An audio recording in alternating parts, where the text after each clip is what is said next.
Much for joining us on Atlantic Television Network. It's another amazing Sunday morning. Happy weekend to you. I hope you have an actual happy weekend. It's a beautiful Sunday morning right here in the Garden City of Port Harcourt, and this program is one of those programs that bring you away on a beautiful Sunday morning. It's called Atlantic Sunday. And Atlantic Sunday is a syndicated live program of the network that features chit-chats and conversations and special interest topics on news, events and stories through correspondence, reports, expert opinion and stakeholders analysis. Today on Atlantic Sunday, we will go to Lagos State. First off, government raises boarding fees by 65,000 naira. How are the residents of Lagos State and the parents of these students reacting to this particular story? You find out when we go to the details of it. And then from Borno State, you already know when you mention Borno State these days, it seems like everybody's mind is going to the flood. Well, we had the federal government explaining more about the flooding, and they have stated that there was no dam that collapsed. So there was no collapse of any dam. If there was no collapse of any dam, then what really happened? You find out when we delve straight to the details of that story. And then another pressing issue in Nigeria is the fuel scarcity.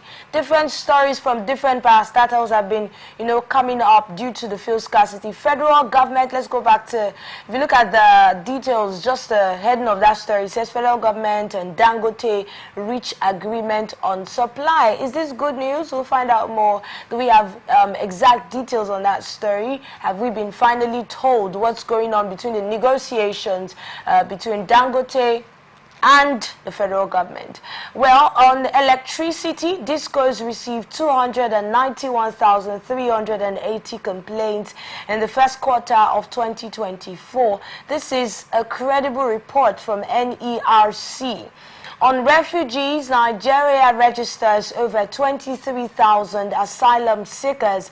NCFRMI stated that one. And on education, ASU, once again in the news, they are decrying alleged victimization of their members in some universities.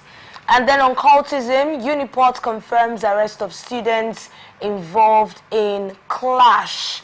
And then on hardship, the last story we're taking on the show today, Obi slams Tinubu, criticizes wasteful spending.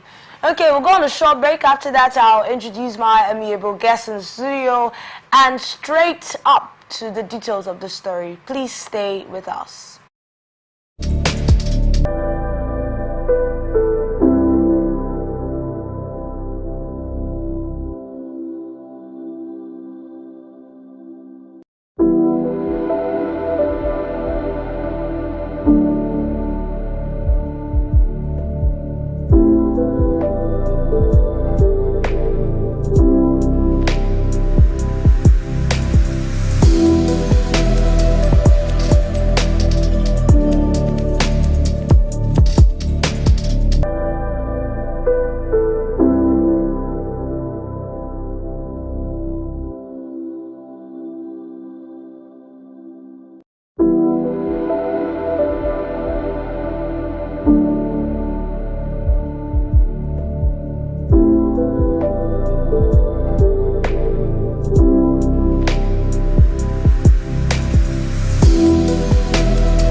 you for standing by. It's still Atlantic Sunday, and I told you right after the break, I will introduce my guest in the studio. Sitting comfortably here with me in the studio is no other than Dema Emmanuel George. Well, Emmanuel George is an economist, he's a public speaker, he is what else are you? An author. He's an author. There's one particular word I'm looking for, but it's skipping my mind. Probably, yeah, he's also that. He does a lot for, should I say manhood? No, humanity. He does a lot for humanity. Thank you so much, Dema, for joining us. Thank you for having me. Okay, so Dema, let's go to our first story. One of the trending stories today. We'll go to Lagos State. Lagos State government has increased boarding fees in all public secondary schools from 35,000 naira to 100,000 naira per term, and this is over 100% hike. The announcement was made in a letter that was signed by the Director of Basic Education Services, Olufemi Asaolu, stating that no additional fees should be collected by the schools. The new fee structure takes effect from 2024-2025 session, with the resumption date set for September 15, 2024. And some parents, like one Mrs. Ayo Gunse, who was ready to talk to newsmen, expressed surprise at the sudden increase, as they have already paid their fees. They paid the previous 35,000 naira fee before the new circular was issued. So they're like, what's going on? Does it mean that we would have to add another 65,000 naira to what we already paid, or do we just move on? And this is something that is really shocking for the parents of these students who have been affected by this tremendous hike. Dema, at a time like this, over 100% increase. What would you have to say about the story? Shinya Shebe wrote a book, and the title is Things Fall Apart, right? So when you look at the educational system, you look at the poverty situation, you look at the population of out-of-school children, it's pathetic. Many people cannot afford to feed. So they can't even afford to feed. Now you're talking about increments of the fees to beyond. They can't. Most of them can't pay 30,000 naira. So what's the chance that what gives you the belief, or what empowers you to think that when you increase it to 100,000 naira, they can meet up? There are millions of children that are out of school today, not because most of them don't want to go to school, but because they don't have the opportunity to go to school. And there are those in school that are dropping out of school because of the worsening economic situation, poverty, difficulty, high cost of fuel, energy costs, transportation costs, food costs. All this, put it together, it has made life difficult for people, the average Nigerian citizen. So we are talking about education because education is a vehicle to drive development. It's important in any society to educate the people. You want to have engineers, lawyers, doctors, scientists, teachers, journalists. They need to be educated. These are your labor force. These are your workforce. These are the people that will drive development in your country. Now, we are facing a situation where many people can't afford. They don't have access to education because they can't afford it.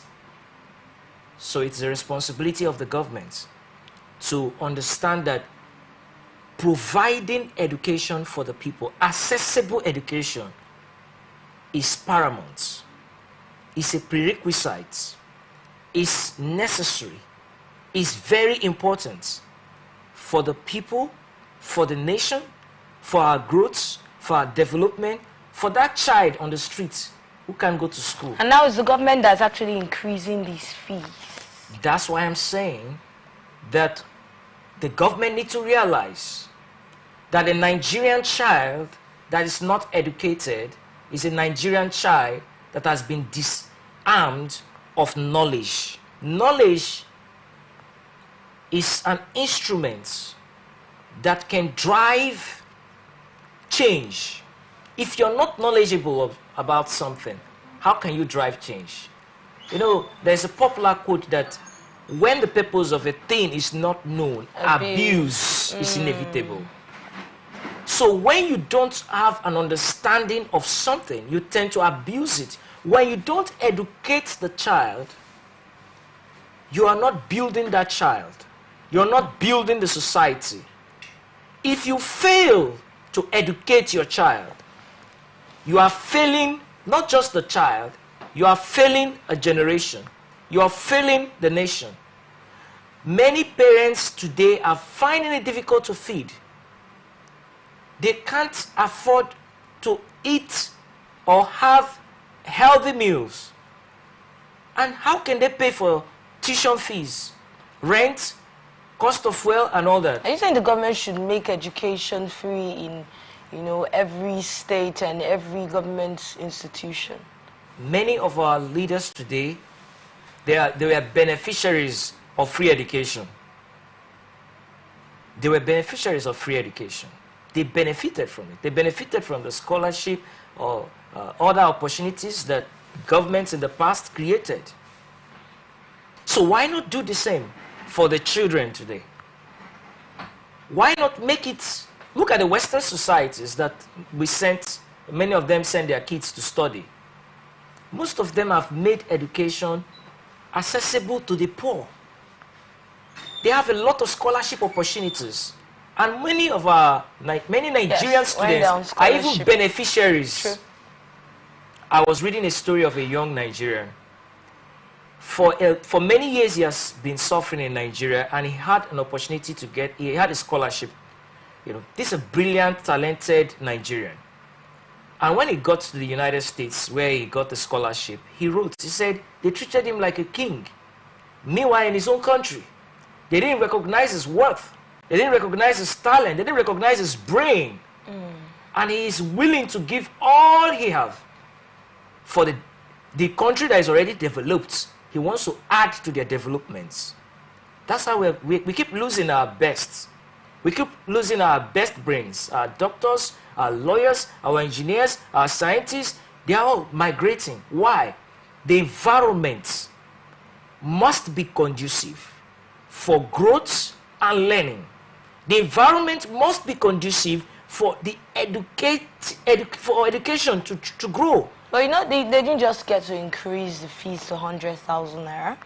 They also said no school should, you know, charge the students any additional fees. So what the children would just pay completely is the 100,000 naira.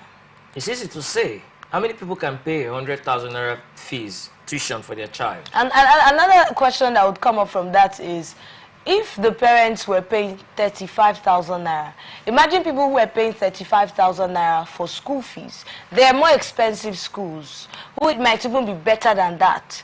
But you know, they didn't send their kids there. So parents who will be paying 35,000 naira in a boarding school, it's because that is what they can afford at that time. So the immediate hike of over 100%, down to 100,000 naira, 65,000 naira in addition. Now I begin to imagine parents who have more than one child in some of these schools, how they'll cope with the immediate, you know. But let's look at the economic situation. Let's also look at some of the reasons this hike might have come to play. Even we have government institutions, higher institutions, they also increase their fees. Some of these SUG presidents told us how, you know, they call them to a roundtable meeting and explain to them the condition and situation of things in the economy and the reason they have to increase fees. Prices of goods and services are also increasing. So we have increase everywhere. It means that the running costs in those institutions have actually increased, and that's probably one of the reasons they had to increase the fees. Don't you think that's reasonable enough? It's understandable to look at the multiplier effect of high energy costs and bad leadership at the center of it all. The country, the economy, we are suffering the symptoms of bad leadership. Now there's increments. Certainly it's understandable because you cannot isolate one sector.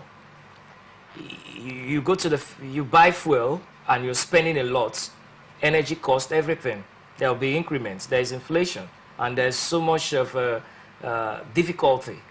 Nevertheless, the responsibility of governments is to educate the people. They are responsible for the people. They are responsible for the education of the citizens. And providing affordable education is a responsibility of a responsible government. There are private schools, there are private institutions, they are out there for business too, because they need the money to run the schools. Can you imagine how they would have hiked Now, fares? if this is a government school, as it is, they are supposed to subsidize and make it affordable. Looking at the statistics of out-of-school children in Nigeria that runs into millions, I don't want to give a number to it. A quick Google search will give you the figure of out-of-school children in Nigeria. When I saw the figure the last time, I sat down for 10 minutes and I paused. And I asked myself, what is going on? We have a population of out-of-school children that is more than the population of some African countries put together. And we have leaders that are sitting down and looking at that, and they're not bothered. They don't care. You have millions of children that are out of school, and you have millions of children in school that will end up becoming out-of-school children because they cannot sustain their education as a result of the expensive, high cost of education that is not affordable to the child of the poor. And the poor are becoming poorer. The rich becoming richer. The have-nots, the population of have-nots is more than those that have. So in economics you say it's a disequilibrium state. Now we're talking about education. Education is vital, is the lifeblood of any country. It's important. You don't joke with education. If you joke with education, you joke with lives, right? Imagine a doctor that's not educated. Just imagine. And you're sick. How can he be a doctor when he's not even educated? Or imagine a doctor that's poorly educated. Because even when we talk about education, imagine a doctor that is poorly educated. Just imagine that. Because he needs to have practical knowledge. He needs to have professional knowledge. I don't want to even imagine that, because you can imagine, if you want to, what would happen to the patient. Good. But so, you know, this is the situation in some hospitals currently. Good. We've been having too many complaints about patients who go to hospitals and the experiences that they have with some of these amateur doctors. That's why we must declare, the government must declare education as a top priority. In fact, they should declare a state of emergency in our educational sector. Because our educational sector from the scratch, we need to rebuild it. There are some structures that we need to pull off. We need to pull down. We need to take off. We need to fix the right structures. The right structure, put it in place. We need to look at education as so vital, as so important. We need to put in all our best to make sure that we redeem our educational system. Just the way we spend a lot of money during political campaigns, let us spend money. Education, they say, is expensive, but spend the money to educate the child. All right, Dema, thank you so much for your thoughts on that story. Let's go to the next, talking about the federal government clarifying the flood issue. The recent Maiduguri flood was caused by the overflow of Ngada River and not due to a collapse of Alau Dam as speculated. Minister of Water Resources and Sanitation, Engineer Joseph Otsev, explained during the briefing in Abuja that the Alau Dam, located near Maiduguri, Borno State, remains intact. The flood resulted from excessive rainfall due to climate change, which caused the river to overflow, overwhelming the dam's dike. Now, Otsev explained or emphasized that while the dam did not collapse, excess water from tributaries, including the Ngada River, led to the overflow, causing flooding in Maiduguri and Jere areas. The dam is situated about 10 kilometers from Maiduguri city. We heard, I can't really explain why people just ran and said it was the dam that collapsed. But before then, we heard reports that we should be careful. There are speculations that the dam might get to collapse. And after then, we see Maiduguri flooded. We see Borno State flooded. And now we're hearing that even down to Bayelsa State flooded. So now the federal government is coming to clarify that it's as a result of excessive rainfall. Dema, how do you see this story? I am not so worried about the conflicting stories about whether it was the dam or not the dam. The question is the flooding is not happening. It's not a new thing in Nigeria. We have witnessed a lot of flooding in Nigeria. True. In fact, almost every year you will get a report of a flood incident in a particular city in Nigeria. The question is, what are we doing? What are the proactive measures that have been put in place? What structures have been put in place to mitigate the damages and impacts that will come up that as a result of flooding? We don't wait for flooding. We act before the flooding. We don't wait for properties to be destroyed. We take proactive measures. Look at our infrastructure. What infrastructure have the governments put in place to mitigate or reduce the impact of loss of lives and properties? As we keep saying, and it keeps happening, we don't need a prophet or space scientist to tell you that this is a problem that must be addressed. If it's not yet addressed, do you think it's something the government can really, really handle? Yes, the government have a responsibility. They can't totally solve the problems, but they can, to a large extent, control. Because flooding, for example, now in Borno State, we experience it here in the Niger Delta, in the southern states, in Bayelsa, in Rivers, we experience this flooding. Look at the structures on ground. First, look at the infrastructure. Do we have good drainage system that can channel water? Do we have flood agencies that can work together? We have emergency agencies. Yes. The emergency agencies we have, are they waiting for flooding before they start reacting? That's another big question, because this story talked about the federal government. After explaining the Borno flood, they also got to tell us that, look, the Niger Delta should prepare themselves. We heard reports the other day about Bayelsa, but then River State should also get prepared. But then the thing is, how much preparation have we really seen? Let's not go too far. We're in River State. How much preparation have we really seen going on in this state, preparing for the flood? We know the flood-prone areas, like one of our guests said the other day. When we talk about preparation, it involves, number one, the government and all stakeholders. There should be joint approach in addressing this disaster. We cannot take off climate change. There should be more orientation and sensitization on climate change, because climate change is a serious threat to our environment. Policies by the lawmakers should be focused on how to mitigate and support environmentally sustainable projects that will help people, especially at the grassroots. Many of them are not even aware of what climate change is all about. They don't even know what climate change is. Some know, but some don't know. There should be more education. Areas that there should be tree planting should be encouraged. There should be climate change clubs in schools. The children should be taught about climate change.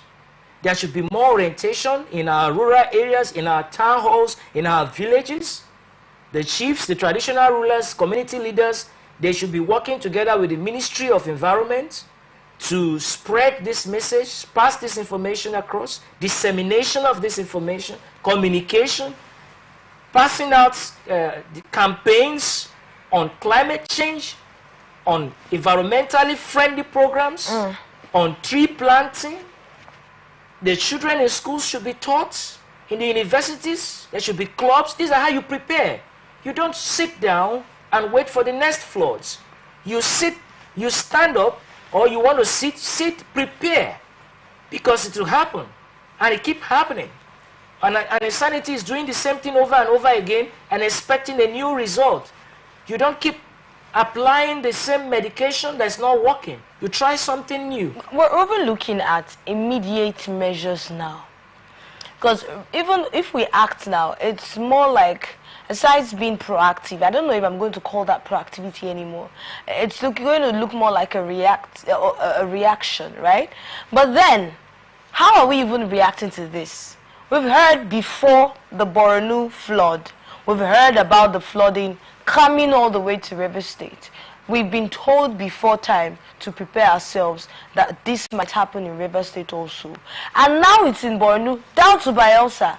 And then we're asking, these other states that have been mentioned, it's not just River State, these other states that have been mentioned, how come we've not seen so much in the media as to what is being done, as to, you know, preparing a place where the people would actually be kept, like a camp, or something done by the government? We've not really seen much of this in the media. And that's why I'm asking you, from your analysis, how much do you think is being done currently, you know, to cushion the effect? Because it will definitely come. I don't know if it's something that we can prevent at the state it is currently.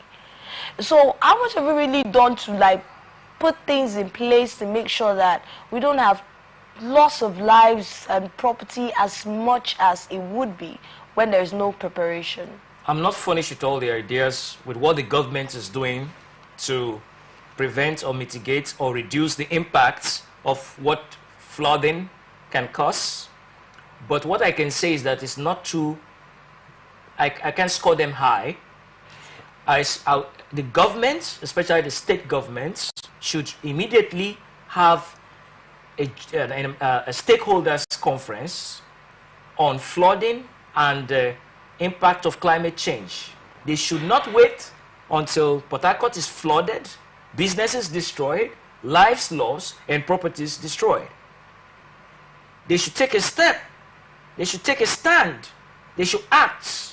Now, I don't know if we have let's say a flood, an emergency center or a camp for displaced persons. Do we have a camp that can accommodate a well-furnished camp with hospital, medical facility, and all the necessary facilities that can accommodate displaced persons as a result of flooding in River State? Do we have such centers at least located in the various senatorial zones and in Port Harcourt where people can run to in case of emergency? Do we have a medical team that is working together with the emergency agencies of the state to go to those areas that are prone to floods and start sensitizing and working with the people? Because when there is flooding, there is a health risk, diseases spread, a lot of infrastructure is destroyed, people's life at risk, water, clean water, sewage, waste, all these environmental issues arise as a result of flooding. It opens up a can of worms. So what should we do and what can we do now? The now action is, number one, the government should have a stakeholders meeting with health personnel, environmental officials, all the relevant stakeholders, and the government should set up an emergency camp at the various senatorial districts of the states. They should have centers equipped with medical facilities that can accommodate people that are displaced or will be displaced, or people, when they are displaced, they can go to that place, the emergency centers. These centers should be accessible, should be built in areas that will not even be flooded themselves. People can easily access them. There should be emergency numbers that people can call when when flood has many communities suffer during flooding. Many people lose their farmlands, their properties. Almost everything they've worked for in their life is lost as a result of flooding. We saw the last flood incident in Rivers State. It was a pitiable situation. It was so pitiable that you see that many human beings were living like refugees in their own country, in their own state. So we don't wait for flooding, we act. So I will advise the government, especially our wonderful governor, to please take steps. Don't wait for the floods.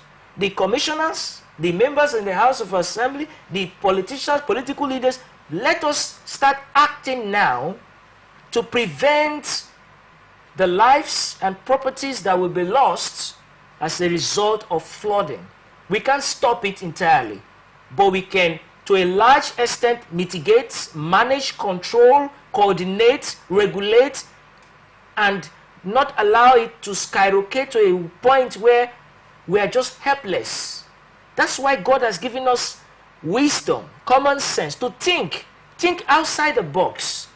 And we can start thinking now, not waiting for the poor women in the village that will be running because their houses have been flooded, their farms flooded, no clean water, no good sewage. So we need to start acting now. In fact, there should be a bill by the State House of Assembly on climate change, the impact of climate change on the citizens. And in that bill, there should be laws that should be put in place that can help. They should build centers that can accommodate displaced persons. The idea of taking these people to school buildings, you are now inconveniencing the people that should be using that for learning, and most of those public school buildings are in a dilapidated and poor condition. And these people that are traumatized as a result of the flooding, that have destroyed their properties, destroyed their source of livelihoods, they don't have clean water, no sewage, no good toilets, living you take them to a classroom where there are mosquitoes, no mosquito-treated nets, they have little babies that were exposed to these mosquitoes, and they suffer from malaria, and they suffer from typhoid, they suffer from different ailments, and most of them end up losing their lives.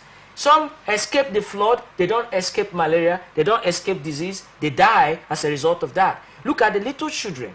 I'll give you a practical example. When I was volunteering for an IDP camp in the Northeast, I went to this IDP camp as a volunteer.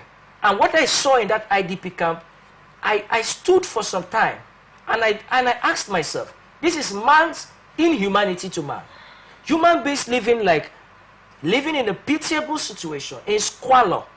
The IDP camp where they are little babies that are sleeping on bare floors, on bare, just ordinary ground, just a piece of wrapper, and some are sleeping on mats, and there's no mosquito nets. The classroom where they are staying, no good windows, no good doors, no good food, nothing, no good nutrition. You see babies malnourished, like the pictures during the Civil War, where children were kwashoko. You can see the stomach protruding out with bones. What I saw with my 2 eyes when I was volunteering in an IDP camp. We saw a baby, if we were 5 minutes late, that baby would have died. The baby was malnourished, and the parents were traumatized, and they told us they've not even eaten. Wow. The people responsible, the government officials that should be giving them supplies and emergency reliefs, they barely get it. And so we went there, and we got them mosquito-treated nets, because the babies are sleeping in a very terrible state, in mosquitoes and everything. And we got them mosquito-treated nets. We got them we went with a medical team to give them some medication. I was a mental health official, so I was trying to do some mental health services. I saw a little boy in the IDP camp right there. He lost all his family. They were all killed by bandits. And his parents, his sisters, his siblings, the little boy was traumatized. It's very pathetic. It's a pathetic situation. So I was there to console him. That little boy, if you sit with him, if he hears sound, he will be shocked. Trauma. Because the trauma, the shock, he witnessed his parents being killed. He witnessed his entire family wiped off by bandits. Here he is in an IDP camp. He's not sure of his education. He's not sure of his future. He's not sure of his tomorrow. One would imagine what IDP camps are actually meant for. The word IDP is internally displaced persons. Do you know Nigeria? We have millions of people that are internally displaced. But we even have more that are mentally displaced, emotionally displaced, financially displaced. That's why when you're walking the streets, a lot of people you see that are on the road, a lot of people on the streets, they are mentally and emotionally and financially displaced. A lot of them are tensed. It's like a nation that is tensed. So people have lost touch with their humanity. Why? Because they have lived in an exploitative state for too long. They've been left out of development. Many communities, there is complete absence of governance and government. Not because they don't have political representatives, but because the political representatives are not seen when they should be seen. They are only seen during campaigns. So people would go to those IDP camps in such situation and they would campaign. Well, they could go to the IDP camps to campaign when they're looking for votes. The reason I asked earlier, with all of these explanations that you gave and some of the documentaries that we have seen concerning these IDP camps and the state of these IDP camps, one would wonder what the reason for the IDP camp was initially. What is the original reason for putting up these camps? Because it's now looking like it has a different purpose right now with all of these explanations and what we get to see. But right now we'll take a very short time off, and when we return we'll talk about, he talked about the IDP, he talked about, we'll also get to talk about refugees later on. We'll have enough time to really analyze that story because we have credible data about how many people we have displaced in Nigeria. Please stay right here with us. I am Enidoye Jackson and this is Atlantic Sunday.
Thank you so much for staying right here with us on Atlantic Sunday. Let's move straight to another story. Federal government announced that fuel supply from Dangote refinery will begin on September 15, 2024, following an agreement on pricing and supply. The Nigerian National Petroleum Company Limited will remain the sole off-taker of petrol from the refinery, distributing to other marketers.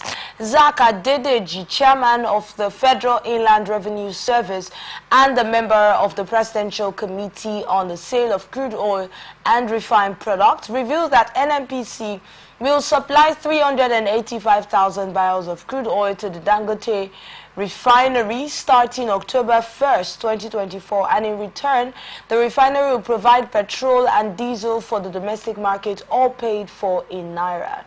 Diesel will be sold to any interested off-taker in Naira, while PMS will be sold exclusively to NNPC, which will then distribute it to marketers. This agreement aims to alleviate the ongoing petrol shortage and enable the government to maintain its subsidy payments. Okay. Additionally, Dangote has reduced diesel and aviation fuel prices to 940 naira per litre and 980 naira per litre respectively. Alright, talking about the government, so the government can easily continue paying subsidy. We're like, okay, what's going on? The way we talk about this subsidy, sometimes it feels like we forgot the announcement about subsidy removal. So sometimes when it is referred to, we're like, what's going on? Can you like explain further? But then this statement on, if we go back to that story now, we see that statement on the refineries, that the Dangote refinery will sell solely to NNPC. That was not what NNPC told us. NNPC said it's going to be open to any marketer. Anyone can go there and buy, that they're not distributed to anybody. But now we're hearing that the NNPC will be the sole buyer of petrol from Dangote refinery. Come on, all of these stories are beginning to clash. But I'd like to get your thoughts on this one. We're an oil-producing nation. We're also an oil-suffering nation. I think they are playing politics with this whole oil distribution and all these stories they're telling us. They're just playing politics with it. What stops the governments, the federal governments, what stops them from maintaining the existing refineries and building more refineries? When was the last time the government built a refinery, functioning refinery? Most of our young people in our mangroves, most of our young people that are involved in illegal oil refinery or oil refining, that they are destroying and demolishing and pulling down the structures. Why not get these young guys and train them, equip them, empower them, and set up modular refineries at strategic locations? We can have functioning modular refineries, at least 20 in each of the Niger Delta states. And you will say bye-bye to fuel scarcity and hike in fuel price in Nigeria, if you do that. But they don't want to do it. Yes, do you think that's what the government wants? They can if they want to. This fuel hike and this fuel crisis is man-made. It was not made by spirits. Why it's man-made. Are spirits regulating the petroleum industry? Are spirits regulating the downstream sector? We are an oil-producing nation. Can we learn from other oil-producing nations? Are they suffering what we are suffering? And people can't even see the fuel to buy. And the crude oil is popping out in our backyard. And people can't see it to buy. It's expensive for them to afford. And most of our political leaders will keep doing comparative analysis of other countries, how much they are paying for fuel there. They don't compare the wage, the minimum wage of other countries. They keep using them as an example. They don't compare the standard of living. They don't compare the public infrastructure. They don't compare the subsidy for basic necessities. People can't even afford to buy bread. So the reality is, if we want to address this fuel crisis, empower these young people. We have young people that if you bring them in, we lose a lot of talents in our country. We waste a lot of resources. We waste a lot of talents. talented young people. They should not be isolated or ostracized or just pushed off. But you know that this is an illegal act. What I'm saying is this. Those young guys that are involved in illegal, that's the word illegal is there. I'm not taking that off. Oil bunkering activities. The security agencies with the governments and this NNPC and all these multinational companies, you can go and get these people, have a meeting with them. Sit them down. Most of them are driven into it by frustration, unemployment, joblessness, hopelessness, despair. You can continue. There's a long list. Many of them are frustrated. Many of them have graduated from the university for years with good certificate, no job. And right there at their backyard, they have crude oil. There are various reasons people get into crime. Many reasons, but the question, the root of it is, get these people. There's something in them that the government is not seeing, or the government don't want to see. Get these young people. Now, how come most of them don't have professional training, and yet they are processing crude oil into other products like kerosene, fuel, and all that? How come? Most of them are not engineers. They don't have any idea. They don't even know anything about physics or chemistry. But they are using their local idea and they are trying to process this thing. It means there is a talent in them that the government is not looking at. We are wasting talent. So get these people, recruit them, train them professionally. You can form cooperative society or group them into units. They can work in partnership with the Ministry of Energy, Ministry of Petroleum, and they can work in partnership with NNPC and other multinational companies. And they can set up modular refineries. River State, we ordinarily ought to have at least 10 to 20 functioning modular refineries. Do you think the government will be able to regulate these modular refineries as much as they would if they are in, complete control? Why? Why can't they regulate modular refineries? Why? What stops them? What is there to regulate the modular refineries? Are they not collecting taxes? Are they not collecting tax from businesses? They can. By living in a 21st century society, we are not even in the Stone Age. They can regulate it. River State ordinarily ought to have at least 20 functioning modular refineries. Bayelsa State even ought to have more. If all the Niger Delta states have functioning modular refineries that can process maybe the capacity of 10,000 barrels per day, the other one 10,000 barrels per day, and by the time you sum it together, the total, we will tell fuel scarcity and all this manipulation going on bye-bye, but they don't want to do it because the bad eggs in the system, benefiting from the rot in the system, will not want the people to be free. This is slavery. People we call ourselves oil-producing nation, and we have not become an oil-suffering nation. Are people that are suffering. Let me give you an illustration. Your house is filled, there is gold everywhere. Your chair is gold. Your bed is gold. Your cup is gold. Your dining is gold. Everything in your house is good, and yet you don't have water, you don't have food, you don't have anything. How do you classify or how do you describe such a person? Living in the midst of plenty and yet have nothing. That's exactly what Nigerians are experiencing. So if we want to address the situation, this is a free expert opinion. The government should look into creation of modular refineries. Every state in the Niger Delta should have at least 10 functioning modular refineries. We should not be talking about fuel scarcity in Nigeria. I just imagine how God feels when we are complaining.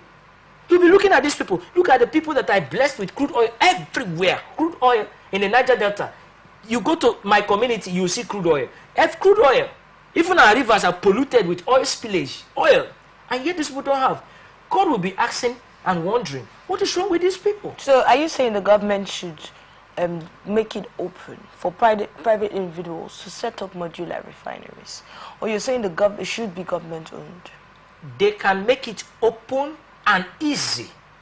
Cut off the fats of bureaucratic bottlenecks. Open it, liberalize that sector so that private individuals that are interested in establishing modular refineries can establish it, they are, of course, they are being regulated by the federal government, and they have the NNPC is there and other joint partners. They could open it up. River State, for example, ordinarily should have at least 10 functioning modular refineries.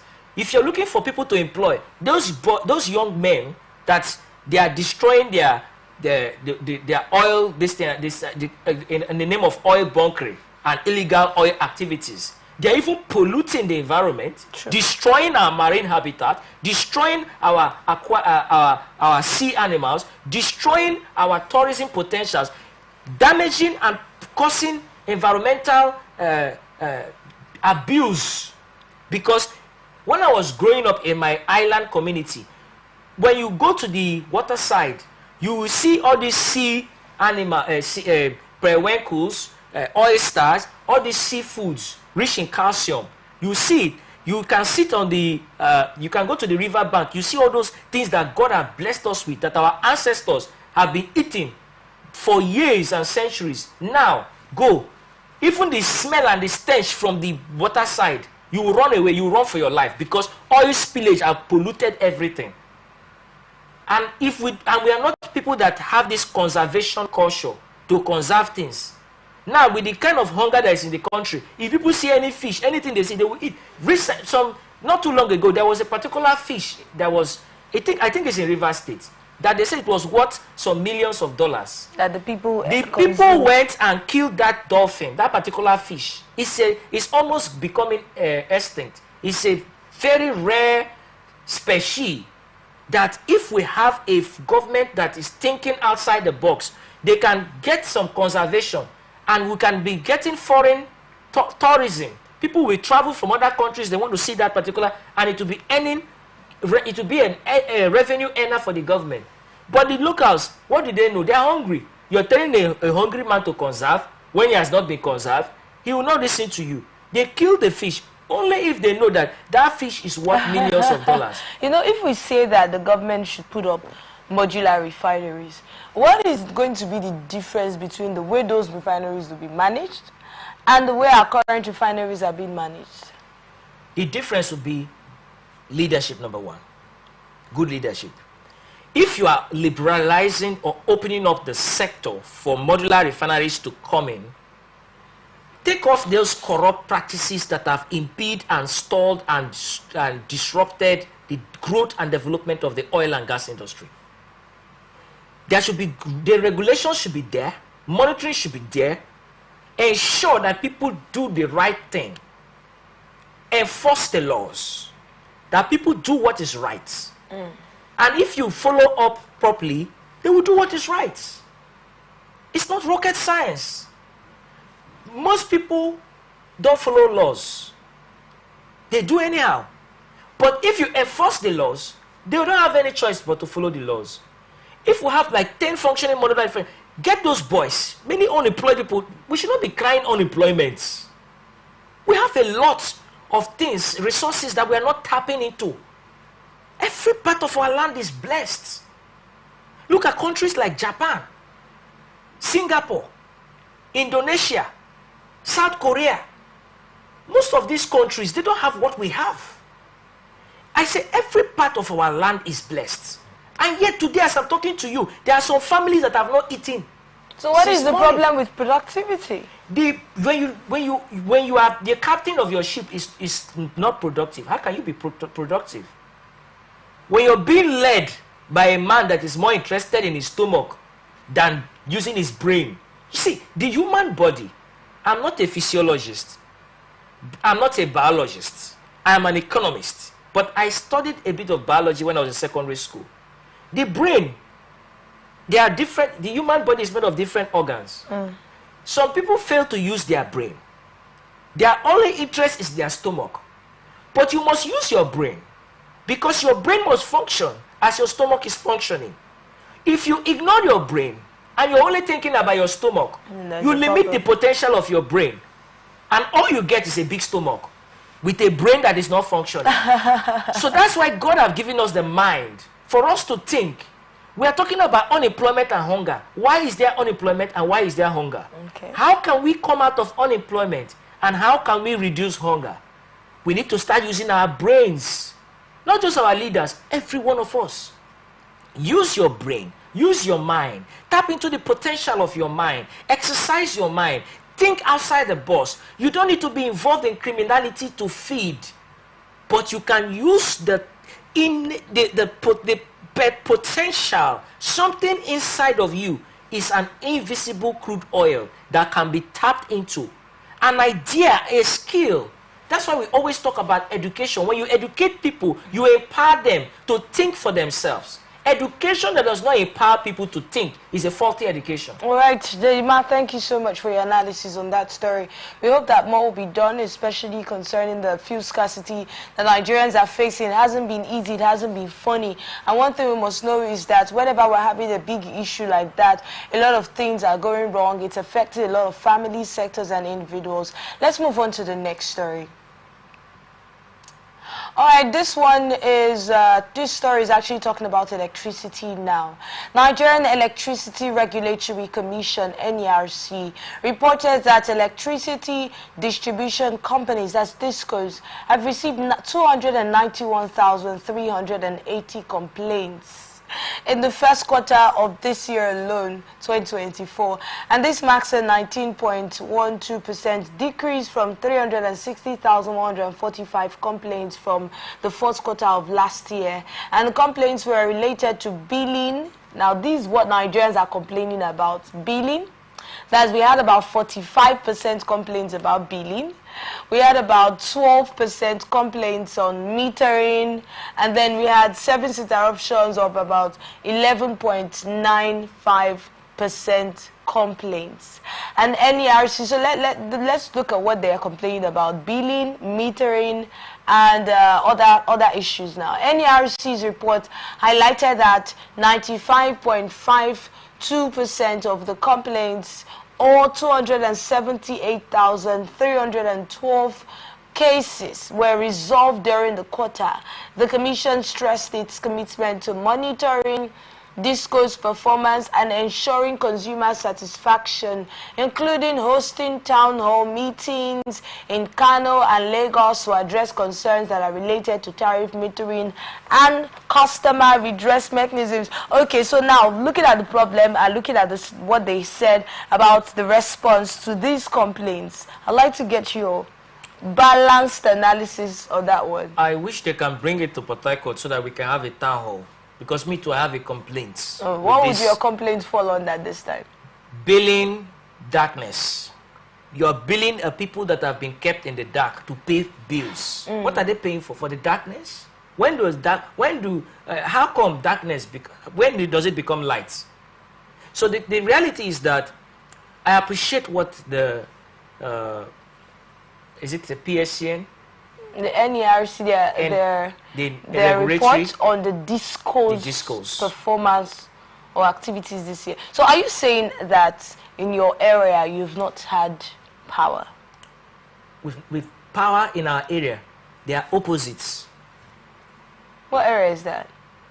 I won't want to disclose it. You don't want solution? No, I won't want to disclose my area personally on air. But the fact is that the power holding company should look at building communication with the people, not only when they want to come and collect bills. But how much have the people done concerning that situation? The people are doing their best, because the last time, for example, in my area, when they stole some things in the transformer, they keep stealing things in our transformer. Cable wires. Individuals now. Yeah, we don't know who these people are that keep stealing. And an entire community is in the dark. And the last time it happened, we contributed money to buy those things that were stolen. And now it has happened again, and they're asking the people to contribute another money to buy what is stolen. So the question is, what happens next when it is stolen again? Because it is like a reoccurring, it's a pattern that is now happening. The power company or the power distributors or the DISCOs need to understand that relationship with the people is very important. A lot of people have lost faith and anything that has to do with any public sector. They have lost faith. And let's look at our energy generation, or in terms of generating energy. We need to take a step ahead to get more. How many dams? We're talking about dams. Tap into more renewable sources of energy. The government can do that. We have sun, abundant sun. We have wind. We have a lot of rivers. So, River State, as a state, for example, can generate enough energy that can take care of the energy needs of the people in the states.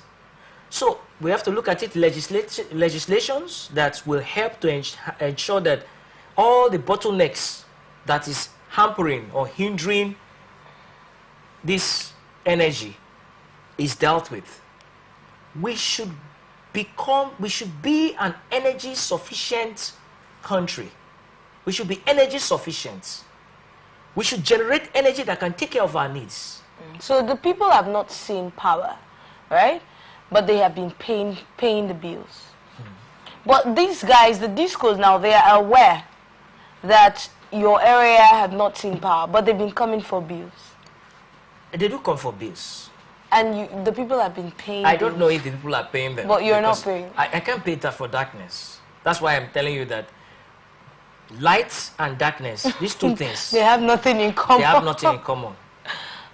And many, you see, do you know why many Nigerians are frustrated? You can't afford to pay your transportation fare because of the costs. When you struggle to get back home, there is heat because there's no power. When you now decide to open your door, a criminal is entering your house to steal the little you have. When you now say, okay, the house is not safe, you want to go on the streets. On the street, some other person is waiting to do pickpocket or steal for you. So the entire system is bad. But we should keep hope alive. Why? If you lose hope, you lose everything. If you allow the problems to touch you, it will affect your thinking. You have to keep hope alive. You're talking about the discos building a relationship with the people. I'd like to get more in that. Yes, the discos should build a relationship with the people. Because now we're talking about complaints, and they're talking about hundreds of thousands of cases of complaints. And a bulk of that is from people that are billing. Yes. They are being billed to pay light bills when they are not seeing light. So there should be a continuous communication with the people. If there is something that is faulty, maybe a transformer or a distribution problem or energy generation problem, the people should be informed. There should be a kind of communication with the people. The people should not only wait, it's not only when they want to cut wire somewhere. That's when you see a power official appear. Only the time you see them when they want to carry with a ladder, you know that they are here to cut or pay or cut. So you expect them to visit even when they're not coming to... They don't necessarily need to visit. There should be town halls. There should be some avenues of communicating with the people. Could be through text message, could be through town hall meetings, it could be through... Anywhere, there are many channels of communication. Even through social media, through WhatsApp group. Anyhow they want to communicate, that is easy for them. But there should be that communication with the people. Not only when they want to cut wire, and you see them appear from nowhere, they are cutting wire or with ladder, or they want to collect NEPA bills for power. So that should be this human connection with the people.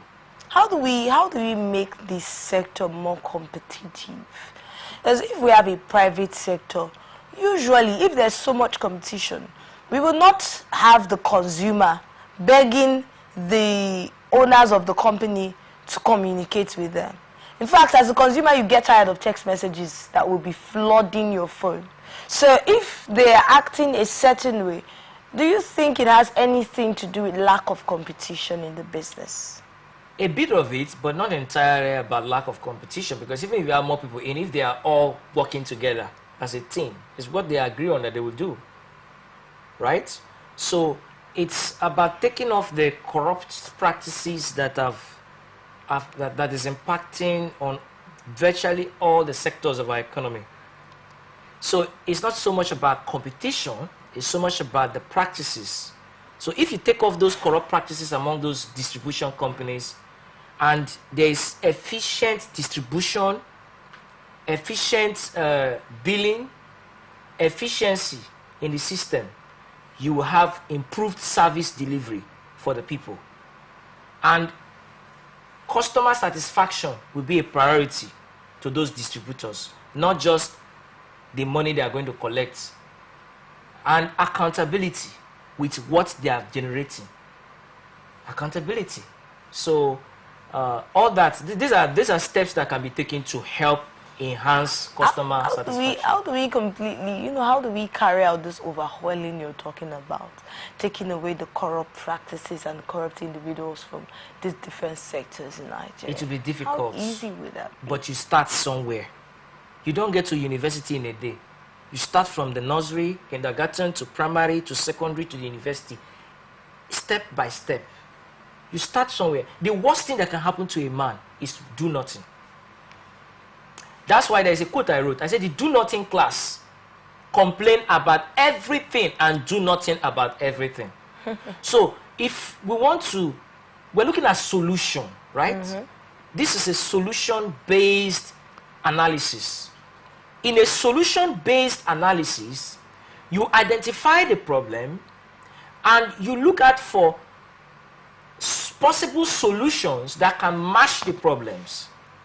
Now, you cannot solve the entire problems in a day, but you start somewhere to get somewhere. The worst thing that can happen to you is doing nothing about it. If a house is on fire, as an example, your house is on fire. Now, that's a problematic situation. In solution-based analysis, the first thing you ask yourself, what can I do? If the first thing is for you to escape so that you don't get burnt or you don't lose your life, that's the first thing to do. The worst thing you can do is to remain in the fire thinking. You don't stay in the house that is on fire to be thinking of what to do. It's to save yourself first. And the next thing is, what possible solutions can we apply to quench this fire and save this building? Then you start taking steps. So looking at the power distribution and the power generation, or PHCN, or power distribution companies, the problem of corrupt practices cannot be addressed in a day until you take the first step, identify the problem, and look for possible solutions. And you cannot achieve it in a day. All right, and you've talked about one of the solutions, aside overhauling the system and taking away corrupt practices. You've talked about consumer and relationship with the consumer, yes, to get feedback on what exactly is going on. But do you think that, don't you think a lot of times these people are aware of what is going on in these our societies or in these communities? Being aware is not enough. It's what you do with your knowledge or the information. It's just like, information can be like a medication. Now, a doctor will prescribe some drugs for you to take if you have malaria, if you're suffering from malaria. The doctor's prescription is not enough. You can have it on your hands. You can have it in your hands. But it's not enough. What you do with that prescription is for you to go and buy the drugs. Take it as instructed. So being aware is not enough. That's why there are many people who are knowledgeable, yet their life is scattered, because they have the head knowledge. They don't have the action. They are not activating the knowledge they have. You act the knowledge. Knowledge is action. And knowledge produces result when it is acted on. It's not enough to have all the knowledge, the degrees. Your head is filled with all the knowledge in the world, yet you're not acting out anything. So you can apply it to your individual life. You can have all the knowledge, but what you act is what reveals what you know. I can tell you that I have a knowledge of 1,000,000 page, a knowledge that can fill a drum. You just be looking at me. It is when you act it out that it can produce results. If you don't act what you know, it means you don't know anything. Because knowing alone is not enough. Knowing is the first step. The second step is act it out. Let it produce result. Let it cause a change. So don't just be carrying knowledge. You are an encyclopedia of knowledge without action. All right, thank you so much, Dayman. Let's take some time off now, just a very short break.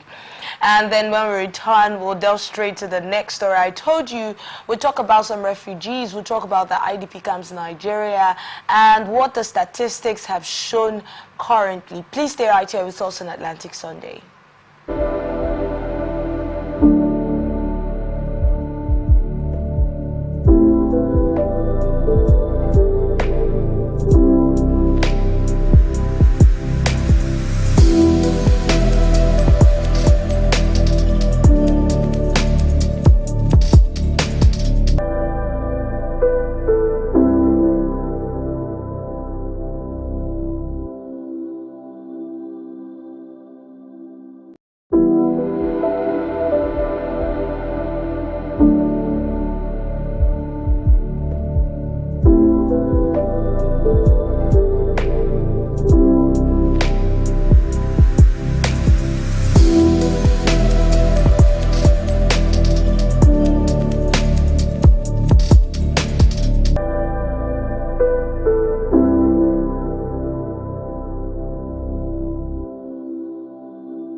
pleasure knowing that you are still with us. We'll go on break, so we are back. Let's step straight to the next story.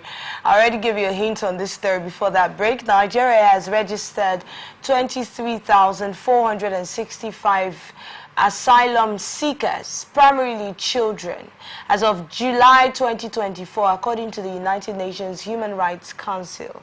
Most asylum seekers are from Cameroon, Syria, the Central African Republic, the Democratic Republic of Congo, Sudan, amongst others.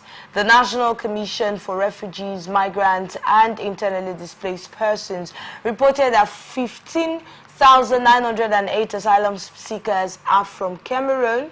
Since August 2022, over 22,000 people have fled Cameroon, mostly to Adamawa State, due to the ongoing Amazonian war. In July 2024, Nigeria also recorded 5,629 urban refugees from various countries, including Cameroon, Niger, and which was one of the countries that I mentioned earlier. Now, despite the fact that we already have a whole lot of refugees, or we already have a whole lot of displaced persons in Nigeria, okay, so despite the influx, there is minimal interest in repatriation amongst urban refugees. We already have a whole lot of internally displaced persons as citizens of Nigeria. Now, reports are telling us that we have thousands of people trooping out of nearby countries into Nigeria, and they're all refugees. Dema? Yes, that happens when you have conflicts in neighboring countries. Yes. There's an effect, there's a multiplier effect to the security and stability of other nations. Well, how will this get to affect, especially our economy? Still having in mind that these are dependent people. Our economy is already in a sick situation. Our economy is sick. I'm trying to be moderate with my words. Our economy is very sick. So do we need more of this now? How is it going to affect the economy? Unfortunately, we don't, but we can't afford to tell them to go, because many Nigerians are also seeking asylum in other countries. Yes. So we cannot, we brag and term ourselves as the big brother in Africa. And so we have to open our hearts and hands to look after these refugees who are coming to seek refuge in Nigeria. Unfortunately, many Nigerians are refugees even in their own country. Many Nigerians are refugees. How do you mean? Many Nigerians are living like refugees. Many of them are displaced. Go to states like Benue State and many states. Many of them, there are many IDP camps. I told you earlier that I volunteered for an IDP camp. Are there not Nigerians there? These are Nigerians in the camp. So they are displaced even in their own country. This hunger that is currently going on is displacing a lot of people. Many people are losing their jobs, businesses shut down, industries shut down, and many people are losing their homes. They can't afford to pay rent. And yet we should leave our borders open for more dependent people to come in as asylum seekers? We shouldn't leave our borders open, but we should also not fail to look at the borders of people's stomach in the country, like food security. Food security is a question. So we need border security, we need food security, we need to also look at the borders of people's stomach. Yes, it's important. And the policies that we put in place must affect the citizens of Nigeria. The everyday citizen, the average Nigerian, who go to the market every day to buy food, make affordable energy, improve security, provide infrastructure, empower young people to go into agriculture, invest in technology. If you can do all these things I just mentioned, you will make life meaningful for Nigerians. I have a personal philosophy, and it drives my everyday, my day-to-day activities. And my philosophy states that life is meaningful when you make other lives meaningful. I read a book written by Alistair Cook. It was written in the 1940s. Alistair Cook is a journalist. And he stated in his book, and I quote, that no group of human beings, however individually noble, will remain noble in the desperation of tests. Let me repeat his quote again. Alistair Cook, in his book, it was written more than 80 years ago. It is true then, it is true now, it is as true as it will ever be. He stated in his book that no group of human beings, however individually noble, on the word noble, would remain noble in the desperation of tests. I will add to that his quote. No group of human beings will remain noble in the desperation of hunger, thirst, and poverty. Many Nigerians have lost their nobility and humanity because they are thirsty, they are hungry. I want to plead with our leaders to understand that it is not an achievement when you're leading a hungry people. When you are leading a people that is ravaged, that is wrecked, that is suffering from abject poverty, when you are leading a people that are mentally poor, it is not an achievement.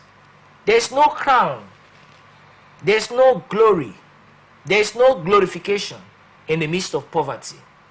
But my message is that of hope, that in the midst of all these challenges, we're talking about asylum seekers from other African countries, we should not lose hope.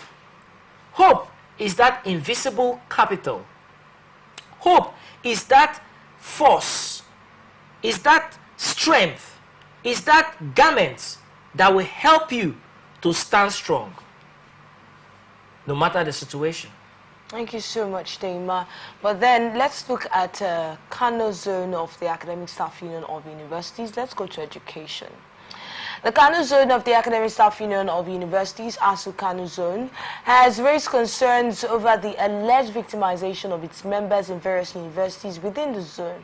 The zonal coordinator, Professor Abdul Kadir Muhammad, issued a statement on Friday in Kaduna condemning these actions as gross violation of university rules.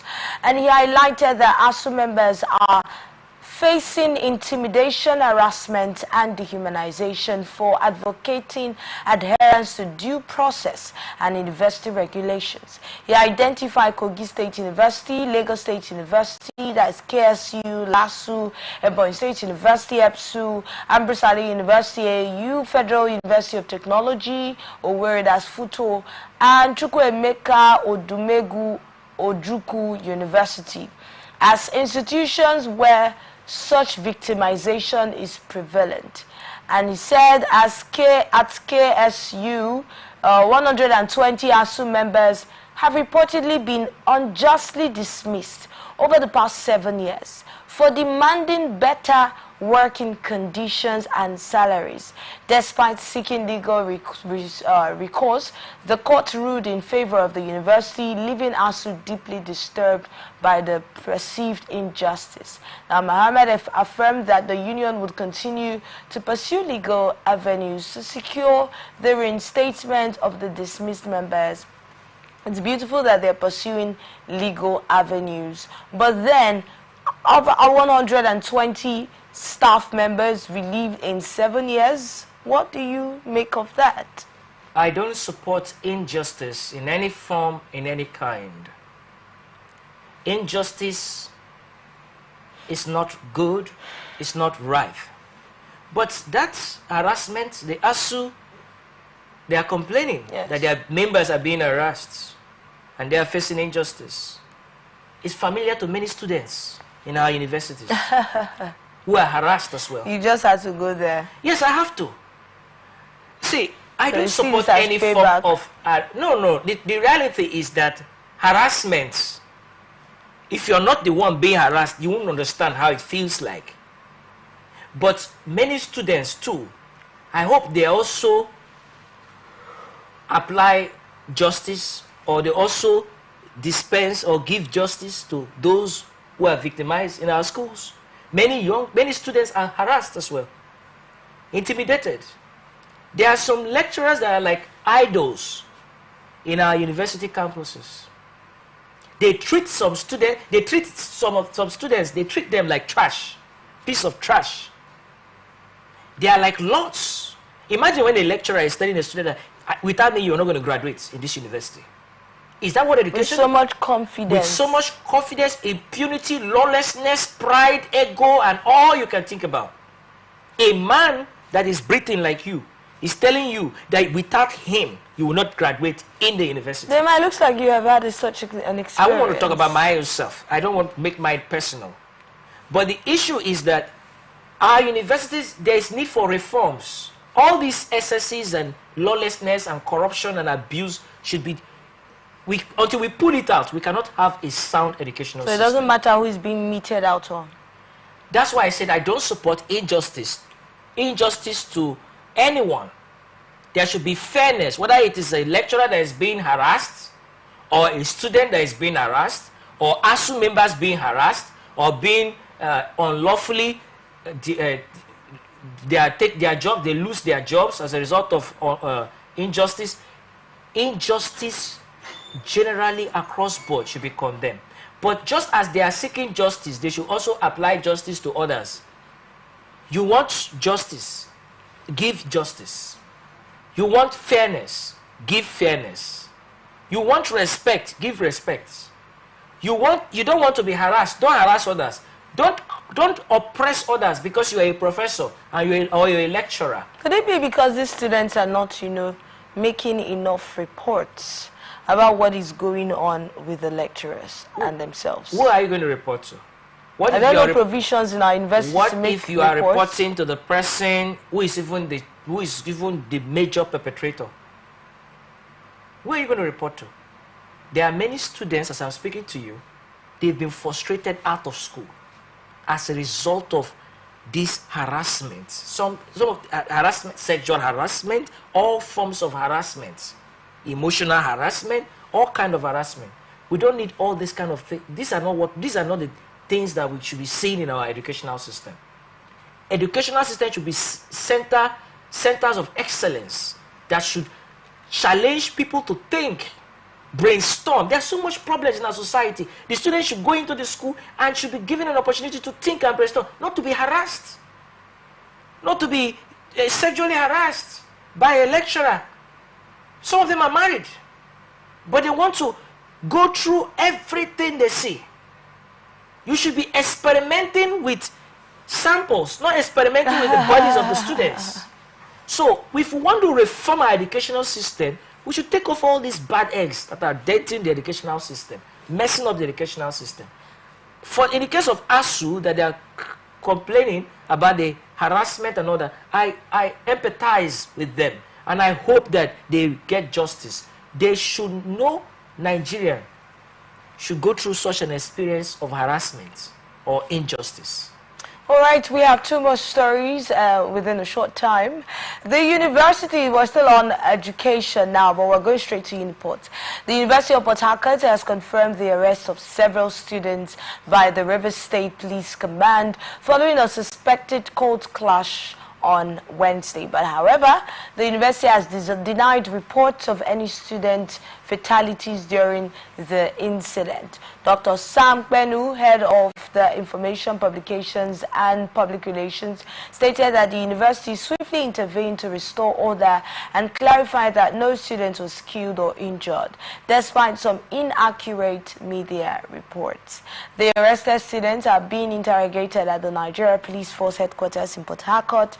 Uniport's Vice Chancellor, Professor Onari Georgeville, personally oversaw the resolution of the situation and took action to restore calm on campus. The university reiterated its strict zero-tolerance stance towards cultism, bullying, and disruptive behavior, emphasizing its dedication to maintaining professionalism and student safety. Been a while we heard about cultism in the news. Because it's not in the news does not mean it's not happening. It's not every bad thing that comes to the news. The truth of the matter is that this is my message for students. My message for students is that if you're a student Understand that you are going to school not just to learn, but to build your character. They will give you assignments to build you up. You learn patience in school. You learn perseverance in school. You learn self-control in school. There are so many lessons that are not in the textbook that you learn as a student. When you leave your house to school, you are responsible to your actions and inactions. You are responsible for your actions and inactions. If you go to school and you want to join a cult, you are going to lose out. You are wasting your time, your parents' resources, everything. See, you are going to school now. If you are in school right now and you're listening to me, you have more responsibility than you can imagine. Because when you look at the society and all the problems and challenges we are facing, it means that you are living in a society with enormous problems. And you as a student, you have important things to think about. Not wasting it in cultism. Cultism has nothing to add to your life. It will add nothing to your life. It will not increase you. It will not develop you. It will not help you to grow. You being in school is to ask, the question you should ask yourself is, how can I develop myself so that I can be valuable to myself first, to my family, and then to society? If you have that orientation, if you have such thinking, if you have such mentality, you won't want to go and join a cult in school. You won't be involved in criminal activities in school. You'll be thinking about the next innovation, the next thing to experiment on. You will look at the society and you stand and look at yourself in the mirror and you ask yourself, what can I do to make a difference right where I am? On the news the other day, we read about a particular university in the Southwest where they invented an electric-powered tricycle. These are students in Nigeria. They are in the same country with you, and they are thinking about how to invent and produce an electric-powered tricycle. And you are thinking about how you waste your life in cultism? So cultism has nothing to add to your life. What you should think about is how you can be valuable first to yourself, be valuable to your family, be valuable to society. And this is a message for parents. Don't leave your child just like that. How are you raising your children? What kind of children are you raising? Can you be proud of your children tomorrow? Can you beat your chest and say, yes, that's my son, that's my daughter? Don't leave your children to the streets to raise. Many children they were raised by the streets. The streets raised them. Their parents did not raise them. You know, cultism used to be very rampant in our universities. In fact, we heard about it all the time. And you say not every bad news will be reported. There was a time when it was always reported in the news. It was so rampant. But then, looking at the rate of cultism currently in our universities, I know some people would even be surprised to see it in the news recently that's talking about this particular Uniport story. It went viral and a lot of people are talking about it. That's why the university had to come out to debunk certain media reports they felt were false. Now back to the question. What is the comparison between what it used to be and what it is from your analysis? I've not been furnished with the entire data to give a proper analysis. But you've been in the school system for a long time. Yes, that's why that question was there. Yeah, what I can say is that most of those people who ordinarily would have been in cultism, they are involved somewhere. You know, as young people, something suck your energy. Something suck your energy. It can be negative or positive. It's just like addiction. It's either someone said we are all addicted to something, and the man said know your addiction. A friend of mine told me that. For him, his addiction is that he likes reading. He reads novels. He reads stories. The time he will have spent smoking his life off and suffer from lung cancer, he used that time to read stories and novels and learn from people's experience. Now, most of these young people, ordinarily that will have been in these cults, they are pressing their computer and they are either doing fraud, online fraud, or some kind of business online, both good and bad. So there's still negative vices. Yes, there are some that are involved in online fraud. So the time they were spent in the court meetings and all those nonsense, they are pressing computer. So some of them are doing legitimate business, some of them are doing good business, some of them are doing illegal business, but the online space have captured the energy of many young people. That's why it seems like the cultism is not as rampant as it used to be. Many people now their cultism now is online. That's where they are practicing it, either through fraud or through legitimate good business. So something is taking that attention. It's the same thing with addiction. If you are addicted, it takes your time, it takes your energy, it takes your resources, it takes every part of you. So you have to channel your energy to something. That's why it's important. It's always important to. It is important to channel your energy to the right thing. All right. So how do we solve this problem? You were talking to the parents earlier. I would like us to delve a little bit into that, because the truth is we cannot completely take the family out of a situation like this. And talking about leaving your children for the society to train, we have that a lot. We used to have it in the past when we had less social media. Not talk about now when we have parents who are content creators, not just children now. So they're very busy on their phones, or very busy searching for money due to economic crisis in the country. So this, in a very long way, or in a very serious way, will get to affect the children that we are bringing up now. So that's why I want us to, talk about it a little bit more. How do you think these parents can balance the money search syndrome with then training their children? The philosopher Socrates, the wise philosopher Socrates, said, "Man, know thyself." It's as true then as it is also true now. Many parents, they don't know themselves. They have lost their true identity. They have dropped parenting, and they have picked up money hustling. It's not bad to hustle and to search and to look for money, but you have a responsibility to raise your children. If you don't raise them, somebody or something will raise them for you. Many children today, they cannot say please. They can't say thank you. They cannot say excuse me.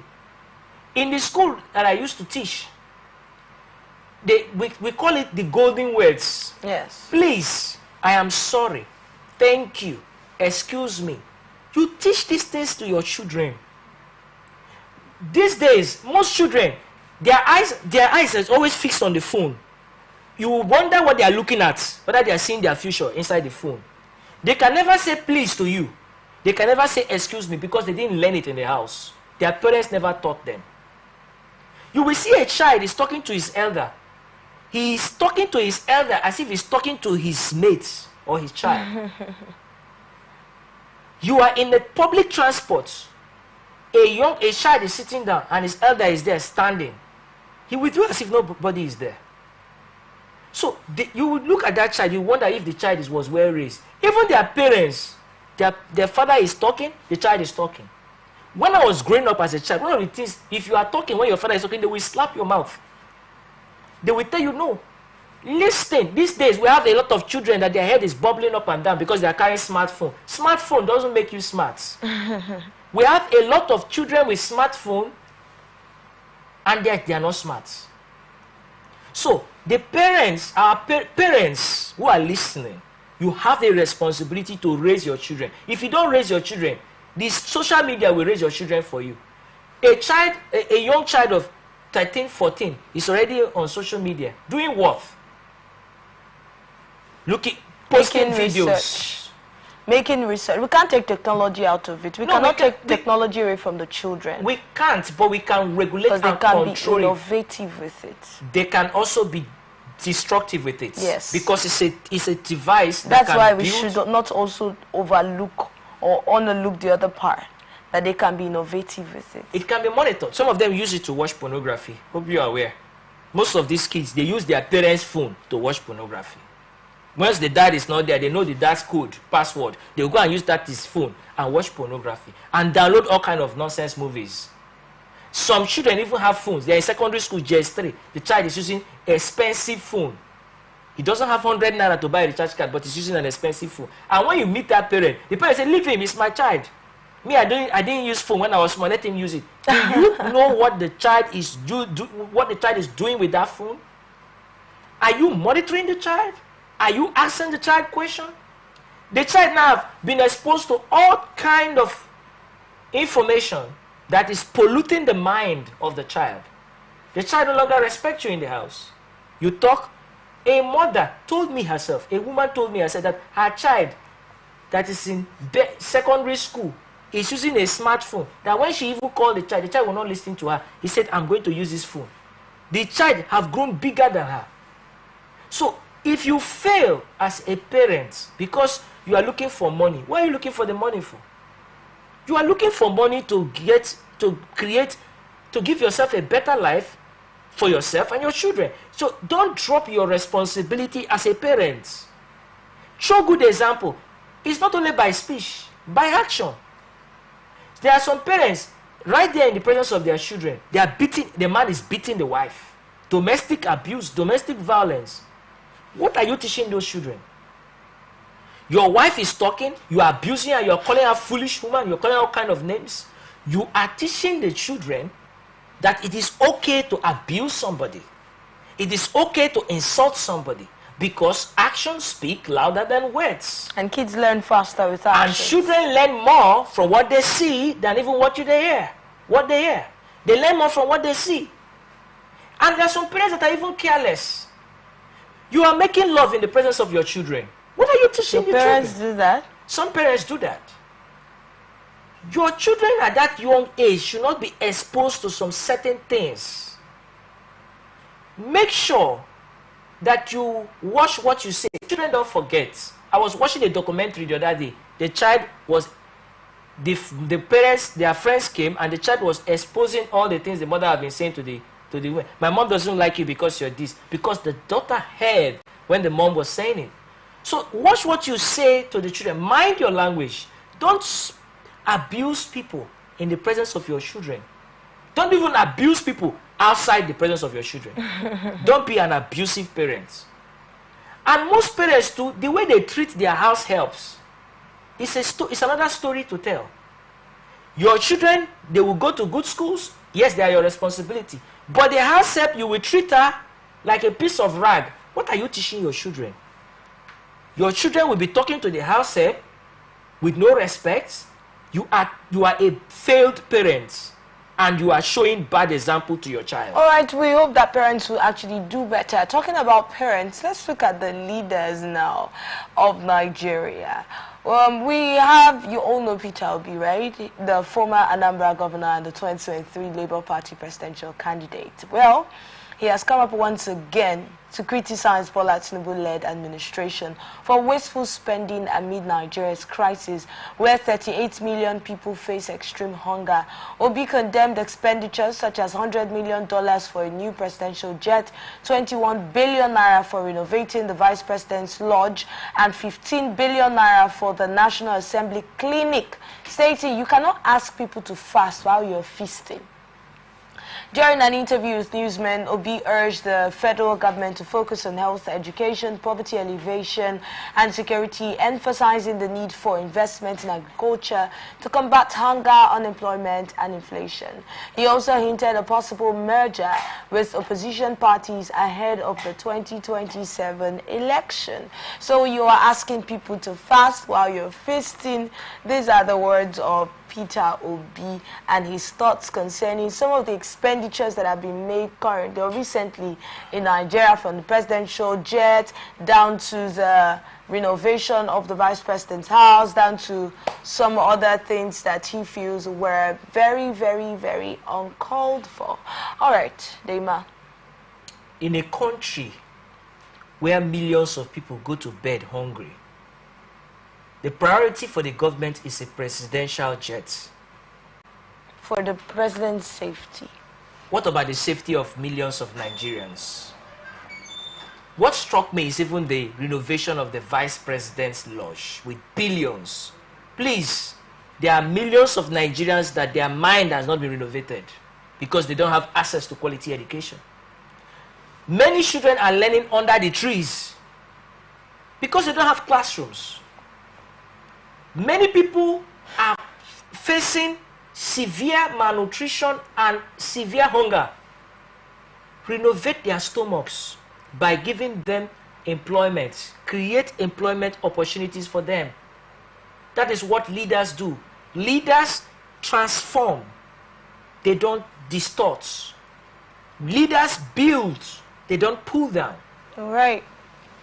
Thank you so much, Tema, for your thoughts on the show today. We really appreciate you, your time, the sacrifice you paid to get here. Thank you once again. Thank you for having me. And big thanks to you for being a part of this conversation. Wouldn't have been possible without you. This is where we get to wrap things up on this episode of Atlantic Sunday. Remember that we are open for sponsorship and partnerships. Do well to stay connected with us on all of our ATN socials, on Facebook and YouTube at Atlantic Television Network, on Instagram and TikTok. We